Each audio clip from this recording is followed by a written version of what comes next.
বৌমা, তুমি মাইন্ডে কি বলছো? আমার ছেলেরে শেষ করে তোমার আত্মা ঠান্ডা হয় নাই না? আপনি এসব কি বলছেন আম্মা? আমি আপনার ছেলেকে কেন শেষ করতে যাব? তুমি আমার ছেলের বাড়ি থেকে বের করে দিছো, তার কারণে আমার ছেলের আজকে এই পরিণতি।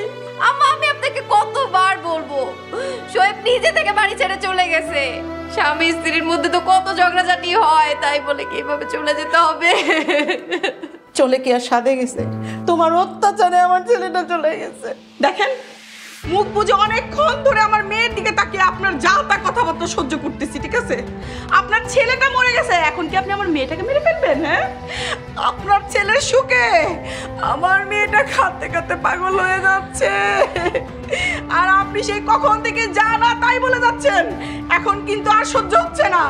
আচ্ছা খালাম্মারা, এই সময় আপনারা এরকম ঝগড়া করতেছেন কেন? আমি ঝগড়া করতেছি না, আমার ছেলের লাশ আমি যেখানে খুশি সেখানে মাটি দেবো। আম্মা প্লিজ, আপনি আমার শোয়েবকে আমার কাছ থেকে দূরে সরায়েন না।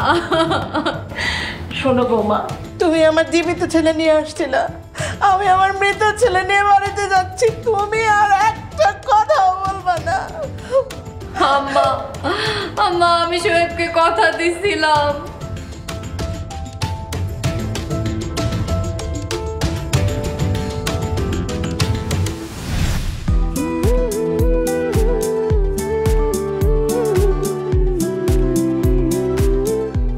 আচ্ছা, তুমি সারা জীবন আমার এইভাবে কেয়ার করবে তো?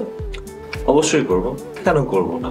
আমার 10টা না 5টা না, একটা মাত্র বউ।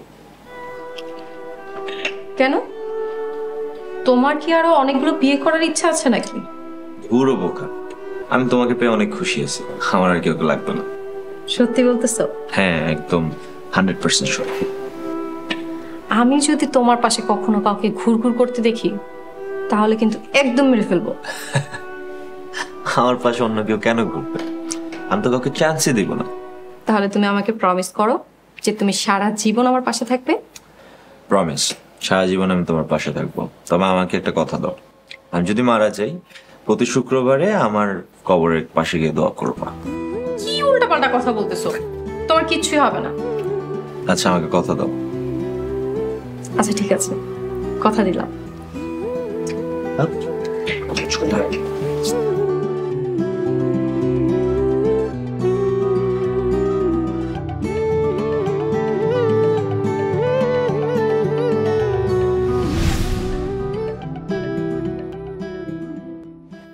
এইসব নাটক সিনেমার গল্প আমি শুনবো না, আমি যেটা বলছি সেটাই ফাইনাল।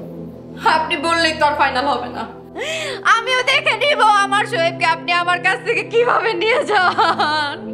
শুনো, তুমি কিন্তু আমাকে থানা পুলিশ করতে বাধ্য করো না। আমার ছেলেকে তুমি মাইরা ফেলছো, আমি তোমার নামে মামলা করব। এই শোনেন, শোনেন, আপনাকে বলছি, আপনি থানা পুলিশের ভয় দেখাচ্ছেন আমাদেরকে। হ্যাঁ, থানা পুলিশ কি আপনার জন্য একা? আমাদের জন্য না, আমরাও থানা পুলিশ করব। আমার ছেলেকে মাইরা ফেলায়া এখন আমাকে আপনারা আবার ধমকাচ্ছেন না? এইটা শেষ আমি দেখে ছাড়বো। আপনি বারবার বলতেছেন আমার মেয়ে আপনার ছেলেকে মেরে ফেলেছে। হ্যাঁ, আপনার ছেলে আপনার ছেলের দোষেই মরেছে। বিআইন সাহেবা, আপনি কিন্তু মাত্রা ছাড়াই কথা বলতেছেন। আমার ছেলেকে নিয়ে আর একটা কথা বলবেন তাহলে কিন্তু খুব খারাপ হয়ে যাবে। যা সত্যি তাই বলছি। হ্যাঁ, সত্যি কথা শুনতে আপনার গায়ে এত নুনের ছিটা লাগে কেন?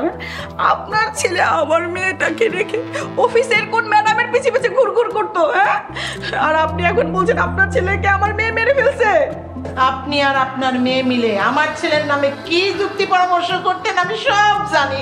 আরে অফিসে গেলে স্যার ম্যাডামের সাথে কেউ কথা বলবে না, সারাদিন এমনি এমনি বসে থাকবে। হ্যাঁ শোনেন, আপনার ছেলে অফিসে গিয়ে শুধু কথাবার্তা বলতো না, ম্যাডামের সাথে কি কি করতো, কি কি না করতো, কি কি বলতো, আমার মেয়ে আমাকে সব বলছে। মা, তুমি একটু চুপ করে বসবা? হ্যাঁ, আমি তোমাকে কি বলছি? আমি শুধু তোমাকে বলছি ম্যাডামরে নিয়ে একটু ঝগড়া হয়েছে। উফু, তুমি আর তোমার মা তো হাজার কথা বানায় বানায় বলার ওস্তাদ একদম। আচ্ছা খালাম্মারা, আপনারা দুইজন মিলে যদি এরভাবে ঝগড়া করেন তাহলে একটা মানুষ আপনাদের সাথে কিভাবে থাকবে? এই আপনি কে? আপনি কে? আপনি পাশের বাসার ভাবির মতো থাকবেন। যান এখান থেকে। শালা ভাবি, আমি আমার বাসায় গেলাম। আপনাদের এই ঝগড়া শোনার সময় আমার নাই। ভাইয়ের লাশ যখন নিয়ে আসবে আমি আবার নামবো।